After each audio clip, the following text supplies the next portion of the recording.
Assalamualaikum Bang Nuim. Waalaikumsalam warahmatullahi taala wabarakatuh. Apa kabar? Baik, alhamdulillah Bang Nuim. Bagaimana suasana di Melbourne pagi hari ini? Di Australia hanya 14 saja bertambah COVID ini ya.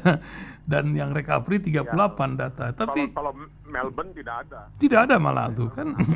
25 hari kecuali yang dari luar negeri yang datang. Masuk betul. Banyak dari India. Iya. Jadi waktu pemerintah Australia mengeluarkan peraturan baru yang melarang orang-orang dari India untuk masuk ke Australia, biarpun dia warga negara Australia ataupun dia penduduk tetap Australia, itu banyak juga orang-orang Indonesia di sekitar Melbourne ini yang mengatakan, wah kok kejam sekali nih pemerintah Australia, kita warga negaranya sendiri tidak boleh masuk. Jadi saya bilang, ya tidak semua negara bisa semurah hati seperti Indonesia. Orang India boleh masuk, China boleh masuk, mudik nggak boleh. Mudik nggak boleh. Jadi ya mereka agak heran juga. Tapi saya katakan ini demi kepentingan masyarakat yang lebih luas, lebih banyak. Jadi sekarang ini ada ketentuan orang yang sudah pernah berada 14 hari di India, kalau mau masuk ke sini atau curi-curi masuk, ketangkap, itu bisa dihukum 5 tahun penjara atau denda sampai $60,000. Tapi nampaknya di sini ada pula tuh temuan macam-macam lah, sampai urusan apa tuh swab antigen palsu pun wah luar biasa ini. Mungkin juga beberapa orang India pun yang tertangkap kemarin itu melakukan cara lain dalam masuk dari airport. Tidak ada yang bisa, kata wartawan zaman dulu apa Pak Adam bilang. Nah, waktu Wakil Presiden Adam Malik, semua bisa diatur di sini. Apa benar gitu Bang Nuim? Semua aja tahu beres ya. Tahu semua bisa diatur. Ya. Kita punya kebijaksanaan. Bukan hanya peraturan tapi kebijaksanaan. Itu yang penting. Nah, kalau bijaksana misalnya bijak sini sana. Perlu nangkap Munarman silakan. Itu dia. Ya. Memang urusan belakangan. Kalau bijaksana misalnya mengatakan bahwa mereka yang dinyatakan terbukti menyerang Novel Baswedan tidak sengaja, ya tidak sengaja, oke. Nah, kita luas. Keluasan. Ya, jadi demokrasi, hukum semua itu kalah oleh keluasan kita. Gitu. Ini kan ada sebuah fenomena, entah ya, masyarakat kan dididik dari literasi yang memang dilakukan oleh para pemimpin. Ketika tidak boleh mudik semalam Bang Nuim, padat itu tol, wah luar biasa karena orang mengejar sebelum tanggal 6. Ini kan sebuah pendidikan yang tidak mencontoh beberapa negara seperti India atau macam mana. Kita tinggal tunggulah 2 minggu lagi ini apa perkedel apa yang bakal keluar dari penggorengan ini Bang Nuim.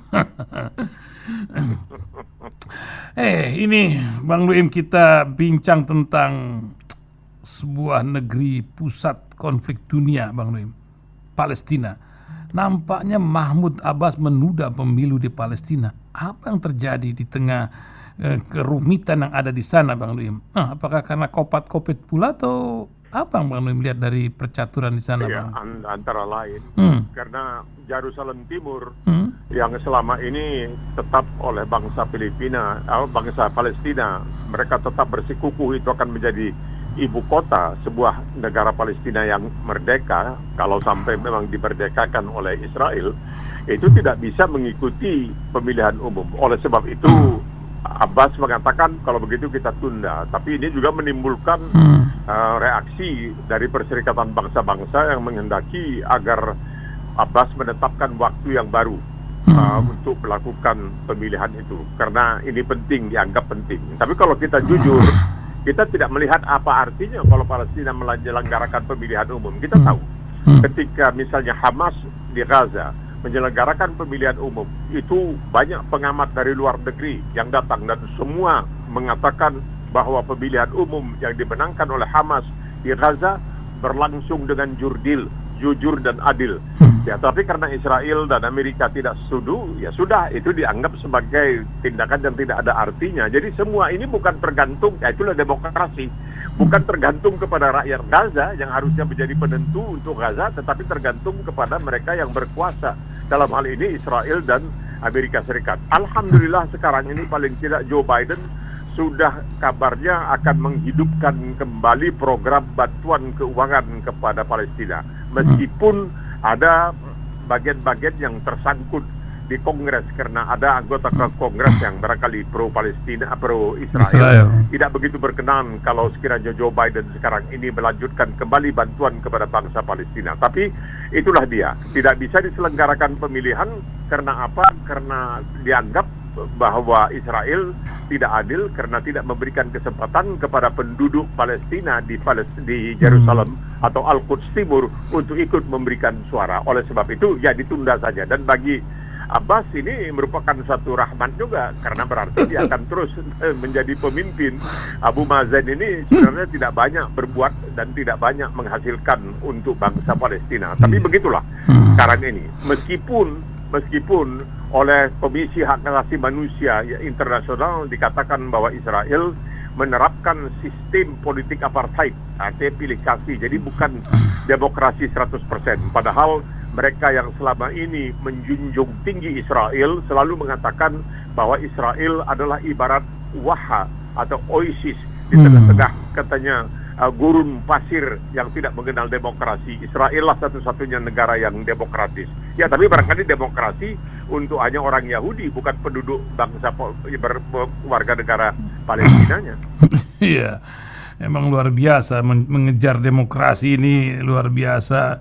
Seperti juga di Indonesia ketika kemarin hari Sabtu itu para buruh sedang mengungkapkan isi hatinya dari May Day. Nampaknya Pak Jokowi kurang berkenan bertemu. Waktu nikahannya Aurel datang ya, tapi buruh kan sebuah basis dari pemilih beliau. Apa yang Bang Dim lihat dari fenomena May Day sekarang ini, beda dari zaman dulu atau apa Bang Dim lihatnya? Iya, ini kan May Day ini kalau di zaman dahulu, zaman Orde Baru, ini dianggap sebagai perayaan komunis sebenarnya. Tetapi sebenarnya tidak juga. Kalau di Australia memang tanggal 1 Mei itu tidak begitu meriah dirayakan. Yang dirayakan itu apa yang disebutkan sebagai Hari Buruh. Nah, Hari Buruh di Australia atau Labor Day di Australia itu adalah pada hari sekian puluh tahun yang silam ketika Serikat Buruh di Australia berhasil membujuk, menekan, memaksa pemerintah untuk menetapkan bahwa orang harus bekerja hanya 5 hari seminggu, tidak lebih dari sekian jam. Kalau lebih dari 38 jam seminggu, maka dia harus dibayar lembur dan lain sebagainya. Jadi sebenarnya tanggal 1 Mei ini pada awalnya ada seakan-akan rasa sosialisme, kalaupun bukan komunisme. Oleh sebab itu pada satu saat dalam sejarah kehidupan di Indonesia tidak begitu populer 1 Mei. Nah, kemarin ini harusnya mereka yang melakukan demonstrasi atau unjuk rasa atau apa, mereka harus menyadari bahwa Indonesia sekarang ini sudah betul-betul gemah ripah loh jenawi. Tidak ada yang kekurangan, apalagi mau kurang. Tidak ada kekurangan di Indonesia, segalanya itu luar biasa. Meskipun ada laporan-laporan yang mengatakan bahwa sebenarnya pembangunan infrastruktur di Indonesia itu lebih untuk menyenangkan hati para oligark. Oligark ini orang, ada para pemodal ya. Barangkali ada beberapa orang lah di Indonesia itu. Bukan untuk demi kepentingan rakyat secara keseluruhan, tetapi secara resmi dikatakan ini adalah demi memberikan kepada rakyat di Indonesia secara keseluruhan sesuatu yang belum pernah mereka nikmati, yaitu infrastruktur. Nah, kenapa mesti mau protes? Masa manusia terus-terusan tidak tahu bersyukur? Sudah diberi segala-galanya masih kurang puas. Tidak betul itu. Jadi harus dihajar juga itu barangkali. Ya, nampaknya Pak Mahfud MD pun memberikan statement meminta masyarakat tidak sepenuhnya kecewa kepada pemerintah yang dinilai koruptif dan oligarki. Ini kan sebuah kejujuran dari dalam, tapi apa yang ini kisah fenomena pelanggaran hukum kah, atau apa yang mesti ditoleransi sebagai pelumas dalam perjalanan bangsa ini, gimana? Pak Mahfud ini kadang-kadang memang pernyataan-pernyataannya terlalu tinggi sebenarnya, terlalu akademis barangkali, sehingga sulit untuk dipahami. Bagaimana orang disuruh, ini kita begini, supaya pendengar Rasil tahu, menjelang pemilihan presiden di Amerika Serikat, waktu itu calon dari Partai Demokrat yang sekarang terpilih menjadi presiden Amerika, yaitu Joseph Biden, ketika tampil di depan masyarakat Muslim di Amerika Serikat mengatakan ada beberapa hal, tapi 2 hal yang penting mengenai Islam. Pertama, dia menyayangkan karena waktu di sekolah dulu tidak diajarkan kepada murid-murid tentang agama Islam. Satu. Yang kedua, dia juga mengutip setelah dia dalam perdebatan dengan Donald Trump menggunakan perkataan insya Allah, kemudian dia mengatakan di depan masyarakat Muslim di Amerika bahwa ada hadis dari Rasulullah SAW yang mengatakan ketika kamu melihat suatu kekurangan atau katakanlah pelanggaran atau ketidakbaikan, maka kamu harus mencoba untuk memperbaikinya dengan tangan.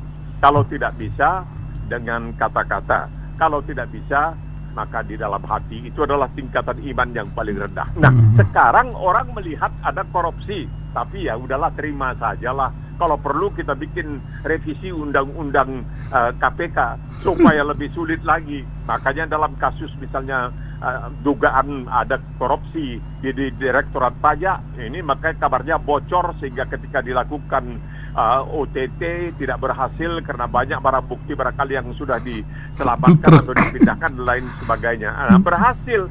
Jadi sekarang ini mau ditutupi bahwa pemerintah itu mengakui ada korupsi di Indonesia. Bahkan menteri-menteri di dalam kabinet Jokowi ikut korupsi. Mungkin ada lebih nih. Siapa sekarang itu Pak Lurah? Ada Pak Lurah kita tidak tahu yang kabarnya ikut terlibat dalam korupsi bansos dan lain sebagainya.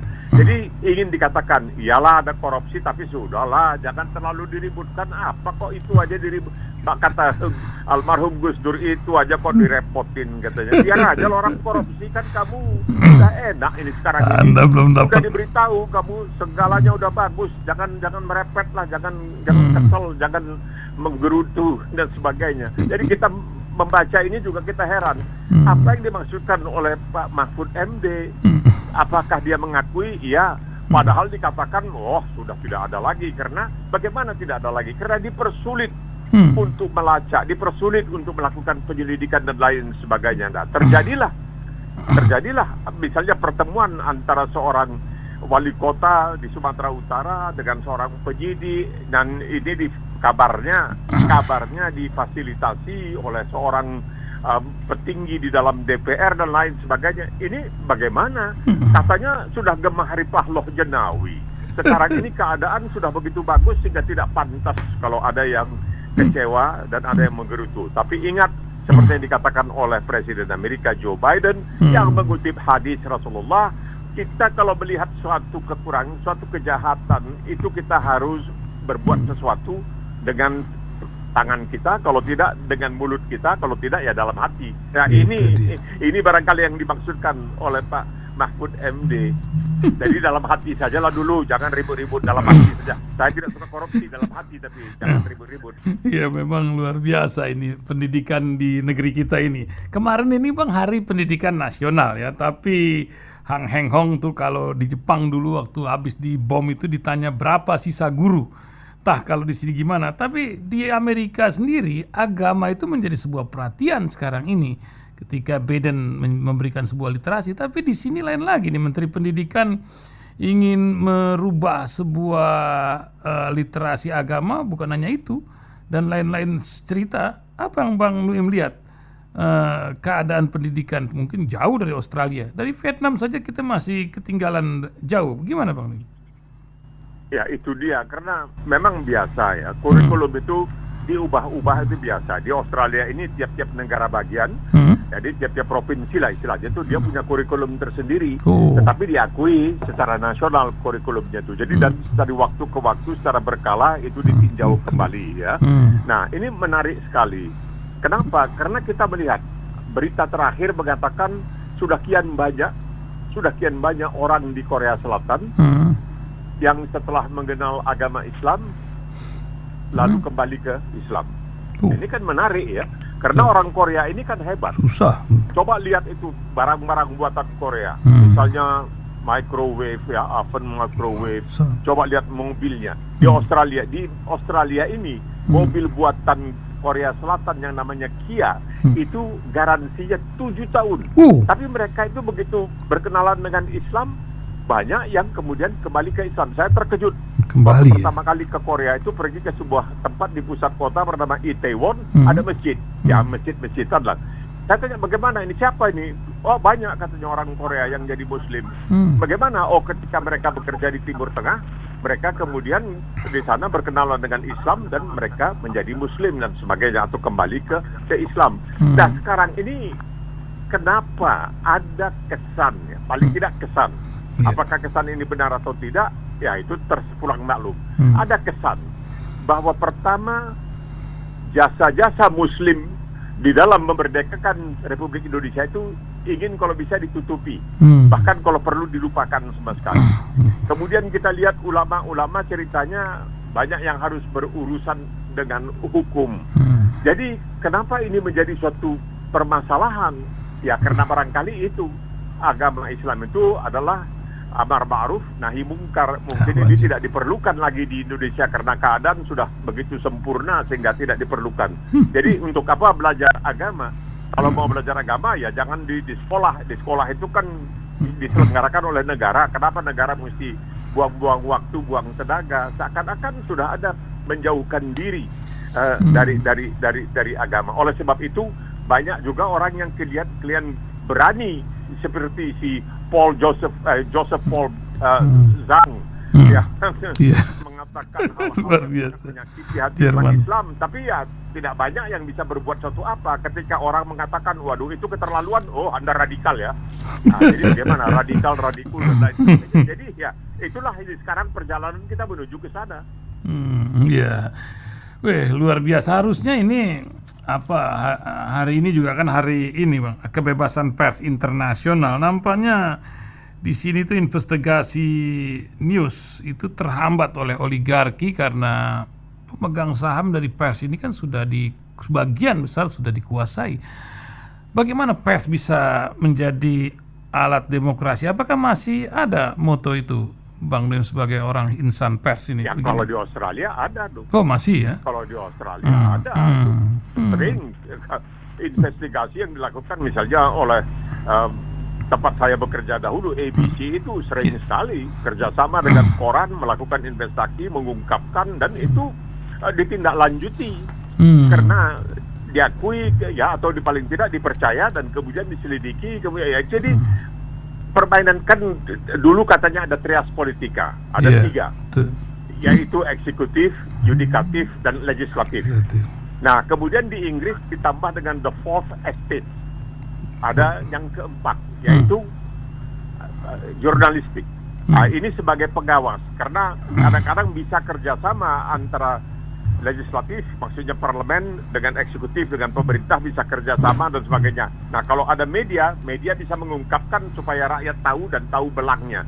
Nah, kalau ini sudah bisa dikuasai, bisa dipasung, seperti terjadi di zaman Orde Baru, kita tidak boleh lagi mengetik, itu artinya tidak boleh mengeritik, karena pemerintah selalu mengatakan waktu itu, kenapa kamu mau mengkritik terhadap diri kamu sendiri? Pemerintah ini kan adalah pegawentahan dari diri kamu. Kenapa kamu mau kritik pada diri sendiri? Nah ini, jadi kalau kita melihat sekarang ini banyak media yang agak deg-degan, ya kita maklum. Kita maklum. Karena hal-hal misalnya ketika terjadi penembakan terhadap 6 orang laskar FPI waktu itu, kan ada gertakan yang dari kemudian awas ya kalau bikin pandangan lain. Nah itu jadi tidak boleh. Padahal media itu menggali ke sana kemari, mencari tahu kebenaran dan menyampaikannya kepada masyarakat supaya bisa dilihat oleh masyarakat. Dengan demikian masyarakat bisa barangkali menyuarakan isi hatinya, meminta kepada pemerintah untuk menindaklanjuti. Sekarang ini ya itu seperti saya katakan sudah sempurna kok masih mau dikritik. Jadi untuk apa ada media yang kritis? Ya memang Muhammadiyah juga mengingatkan tuh penyematan radikalisme ini udah overdosis terutama terhadap Islam di negeri kita. Tapi sebagian sekarang kan macam doxing apa ya. Jadi orang yang merasa tidak sejalan tuh dibuka aibnya. Sampai macam ahli COVID pun demikian dengan sosial media dan kecanggihan melihat macam malaikat roket atit lah mencatat semua kelakuan orang yang aibnya itu tidak didengar oleh orang, dibuka. Itu pun kalau dianggap aib. Apa zaman memang begitu, Iya. Bang? Tidak juga kan, kalau itulah makanya perlu adanya suatu ajaran. Banyak yang mengatakan sebenarnya esensi dari jurnalisme yang benar, jurnalisme yang benar itu adalah ajaran Islam. Iya, iya. Ini banyak orang yang Sampai kebenaran, bisa, betul. iya, karena Terusan Islam itu Nabi. selalu mengatakan kalau kau menerima suatu berita, kamu jangan cepat-cepat percaya tapi periksa terlebih dahulu. Dan kamu harus mengatakan kulul haq walau kana murad.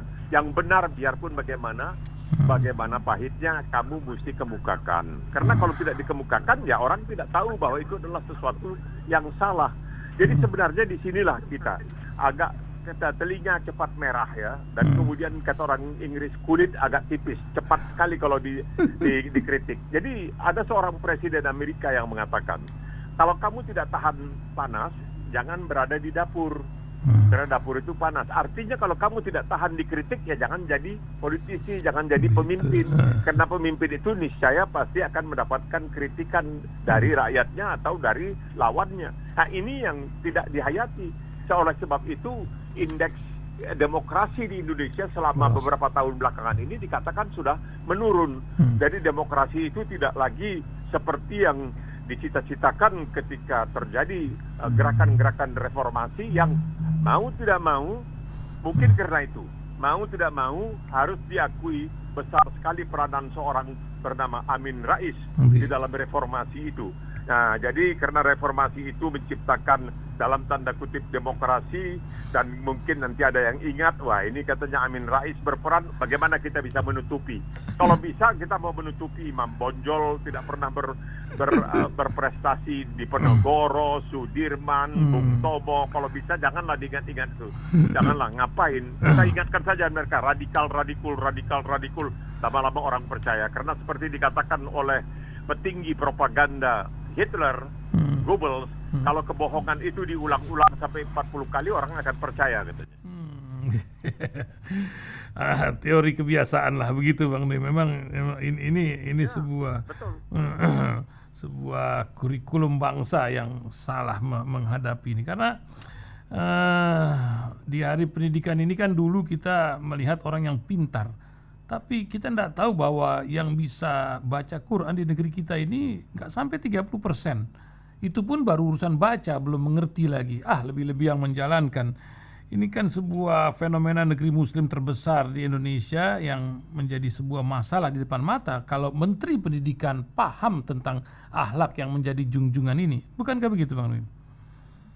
Iya, jadi masalahnya memang ya persoalan Al-Quran ini ya sudahlah dikatakan, karena itu dalam bahasa Arab jadi susah. Tapi kan kita mengetahui banyak orang-orang yang tidak mengerti bahasa Arab tapi bisa hafal Quran. Itu kan sesuatu yang sangat luar biasa sebenarnya. Karena apa? Karena ya ini bukan hanya sebagai Muslim, tetapi kalau kita mengatakan sebagai suatu tinjauan intelektual bahwa ini Al-Quran ini adalah kitab yang ditujukan untuk semua manusia. Jadi maka dikatakan dalam bulan Ramadan diturunkan Al-Quran. Syahrul Ramadan allazi unzila fihil Quran. Untuk apa? Hudal linnas, untuk memberikan hidayah, memberikan penerangan, pedoman kepada manusia secara keseluruhan. Itu satu. Kemudian ketika Allah Subhanahu wa taala mengatakan wa ma arsalnaka illa rahmatan lil alamin, kami utus engkau ya Muhammad sebagai rahmat untuk seluruh alam. Ada yang mengatakan seluruh makhluk dan lain sebagainya. Oleh sebab itu Al-Quran berani menantang manusia. Misalnya kalau kita lihat dalam surat Al-Furqan, ya itu surat ke-25, ayat antara lain 51, 52. Ada yang dikatakan 51, dan sekiranya kamu menghendaki, niscaya kami utus seorang pemberi peringatan pada setiap negeri. Tapi dalam hal ini diberikan utusan untuk seluruh umat manusia. Dan kemudian ditantang. Kalau kamu memang hebat, coba bikin seperti Al-Quran ini. Al-Quran ini sesuatu yang penuh dengan mukjizat. Lalu orang mengatakan, Nabi Musa juga dapat mukjizat, tongkat ya. Tapi mukjizat Nabi Musa itu hanya untuk saat itu saja. Mukjizat Isa ibn Maryam alaihissalam hanya untuk masa itu saja. Mukjizat Al-Quran untuk setiap masa, untuk semua umat manusia kalau mereka mau mengikuti. Oleh sebab itu saya katakan tadi, ketika banyak orang-orang Korea mempelajari Al-Quran, mereka kaget. Banyak di antara mereka itu sudah kembali ke Islam. Kalau tidak percaya, lihatlah laporan-laporan misalnya dari koran Singapura, The Straits Times dan sebagainya yang mengatakan hal seperti itu. Karena ya Al-Quran ini bagaimana ya, diturunkan 1400 tahun, sekitar 1400 tahun yang lalu. Ini zaman betul-betul sangat kuno, masih kuno, primitif. Tapi bagaimana misalnya Al-Quran itu sanggup mengatakan, antara yaitu dalam surat Al-Furqan juga, ayat ke-53, yang artinya dialah yang membiarkan dua laut mengalir berdampingan. Yang ini tawar dan segar, dan yang lain sangat asin lagi pahit. Dan dia jadikan antara keduanya dinding dan batas yang tidak tembus. Nah, ini luar biasa. Dari mana Rasulullah SAW tahu ada laut, airnya sebelahnya asin, kok di sebelah lagi tawar?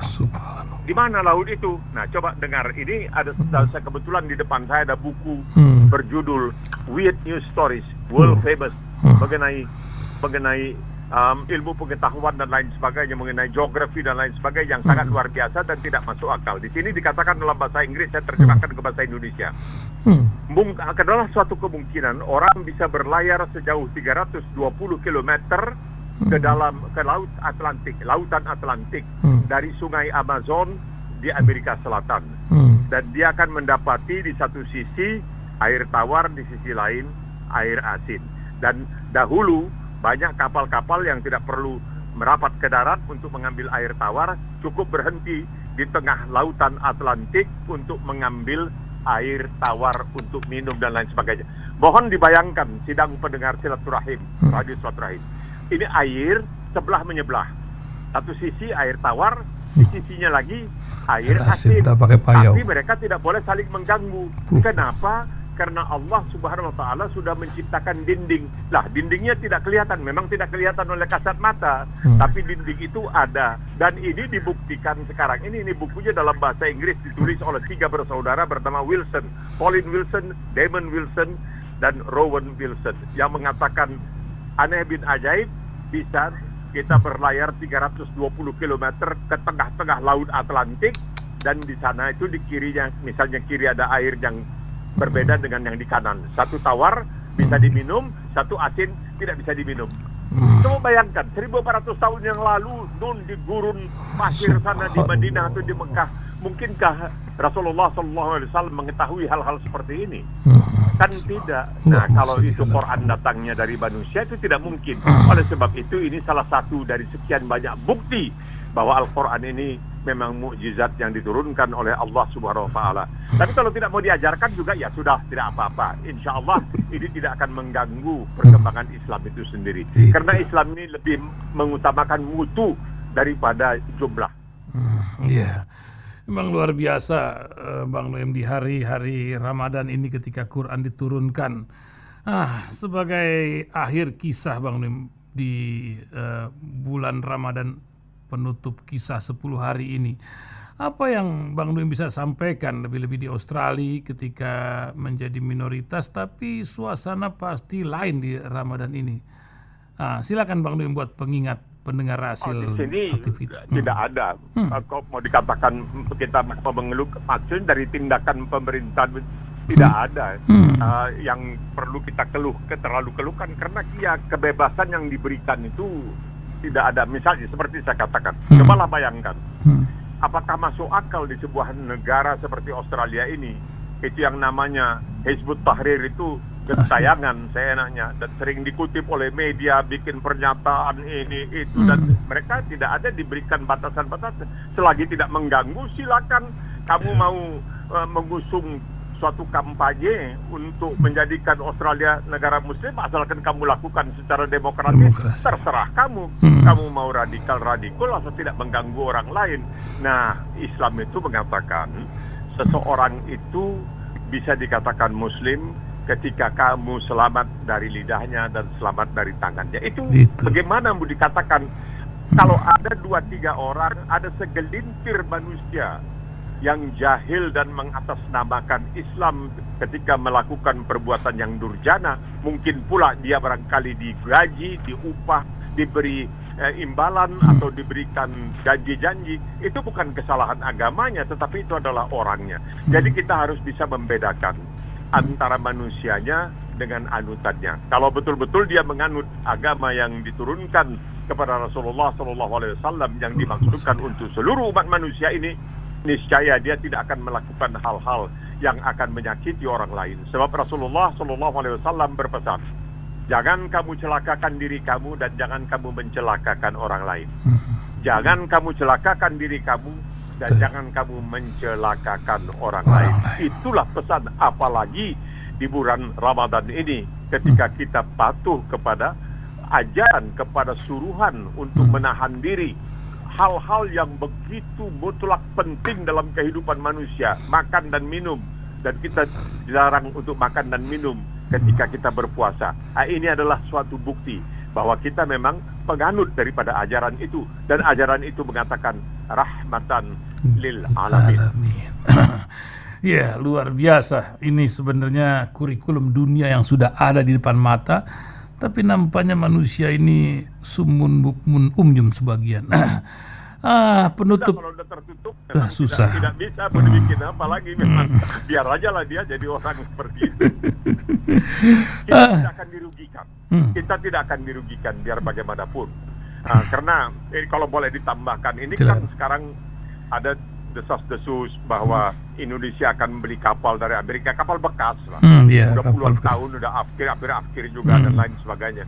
Nah, itu sekarang diperdebatkan di Amerika, dan mereka itu mengatakan kenapa mesti dijual kepada Indonesia, itu negara katanya yang hak asasi manusianya nggak karuan, katanya perlindungan terhadap lingkungan tidak karuan. Nah, itu kita di luar negeri dibicarakan sebagai hal yang seperti itu. Jadi barangkali kita harus juga ikut berusaha lah untuk tetap mengharumkan nama dari negara kita. Jadi kalau Muhammad Yamin, Profesor Muhammad Yamin hanya bicara mengenai soal Sumatera dengan mengatakan wahai Andalas Pulau Sumatera, harumkan nama Selatan Utara, kita mengatakan wahai Nusantara Indonesia, harumkan nama Selatan Utara. Ya. Tapi nampaknya wilayah timur yang sedang bergolak ini. Lanjutlah aja Bang Nuim nih, kita tambah sedikit ini, karena KKB ini telah berubah menjadi teroris, tapi sebuah penolakan dari orang-orang di Papua ini menyebabkan pemerintah gamang. Apa yang dilihat dari Indonesia Timur ini, apakah salah urus atau macam mana Bang Nuim melihat panjang kisah ini? Australia cukup berperan pemerhatian. Tidak berhasil beberapa pemerintahan, beberapa presiden dengan janji-janji yang sangat muluk, tetapi janji tinggal janji dan tidak bisa juga menyelesaikan. Lalu tewaslah seorang brigadir jenderal. Bayangkan, bukan sebarang brigadir jenderal, tetapi dari BIN, Badan Intelijen Negara. Nah, ini kan sesuatu yang membuat orang bertanya, apa ini yang terjadi? Padahal kita punya angkatan bersenjata, kita punya BRIMOB, kita punya polisi yang terampil, Densus yang bisa menggerebek orang tersebut, diberikan kesempatan untuk pakai selop dan lain sebagainya. Kok nggak bisa melawan? Ini dia. Ini pertanyaan. Jadi ini sebenarnya suatu aib, ini suatu beban yang sangat besar. Ya, setelah begitu lama tidak juga selesai. Ini apa sebenarnya yang terjadi? Nah, jadi kita lihat Amerika saja 20 tahun di Afghanistan sudah kalang kabut. Setelah kalah di Vietnam, dia akan sekarang juga angkat kaki dari Afghanistan. Apakah kita juga akan begitu? Ya tentu saja tidak. Tetapi apakah akan terus berkelanjutan? Kemudian dari kelompok kejahatan bersenjata, kenapa tidak? Kenapa malu-malu? Kalau memang mereka teroris, mereka disebut teroris. Kalau bukan teroris, jangan disebut teroris. Nah, kalau ada seorang yang kebetulan dalam KTP-nya dikatakan agama Islam, wah ini teroris pasti. Yang dia nyopet aja, ini teroris, udah pasti ini. Nah, jangan bisa dong, jangan begitu, adil lah. Wa idza hakamtum bainan nas an tahkumu bil adil. Ketika kamu menghukum di antara manusia, ya tidak disebutkan agamanya, hukumlah dengan adil. Adil, itu dia. Keadilan ini memang luar biasa. penutup kisah Bang Nuim, bisa disampaikan sebuah kalimat-kalimat puitis yang Bang Nuim biasa sampaikan di hari-hari masa lalu. Silakan Bang Nuim. Ya, ini tinggal 10 hari, begitu cepatnya waktu berlalu. Seperti dikatakan ketika nanti dihisab, kita ditanya, berapa lama kamu di dunia? Oh, 1 hari. Sebentar. Ada yang setengah hari. Nah, ini kita mendapat kesempatan terakhir. Ini untuk dimanfaatkan. Betul-betul. Karena ini adalah bulan yang luar biasa. Syahrul Ramadan al-Lazi ini luar biasa. Ini bulan, di antara segala bulan ke-9 ini diturunkan ayat-ayat Al-Quran kepada Rasulullah SAW. Sebagai apa? Sebagai bimbingan, sebagai pedoman, sebagai petunjuk. Memang kita disuruh jihad. Tapi jihad kita apa? Jahidhum bihi jihadan katsir. Apa ini kabira? Apa yang disebutkan? Maka lancarkan jihad terhadap mereka yang menutupi kebenaran. Tapi bukan dengan senjata. Tapi berjihad dengan Al-Quranul Karim. Inilah kesempatan kita, tinggal 10 hari lagi. Sayang, siapa tahu mungkin Ramadan depan kita sudah tidak lagi bisa melaksanakan ibadah yang sangat penting ini. Maka manfaatkanlah. Ya, 10 hari ini nilainya luar biasa. Nilainya sangat luar biasa. Jangan disia-siakan 10 hari yang tertinggal atau 9 hari yang masih ada untuk kita melaksanakan ibadah yang sangat luar biasa ini, yang ada hanya di dalam Islam. Insyaallah. Insyaallah Bang Nuim, kami juga selalu berdoa untuk kesehatan dan keberkahan, kemanfaatan usia Bang Nuim yang sudah demikian luar biasa, masih terus bergulir kisah-kisah kebaikan dari Bang Nuim. Terima kasih Bang Nuim di pagi hari ini. Semoga Allah memberikan keberkahan untuk kita semua. Amin ya rabbal alamin. Assalamualaikum Bang Nuim. Waalaikumsalam warahmatullahi taala wabarakatuh.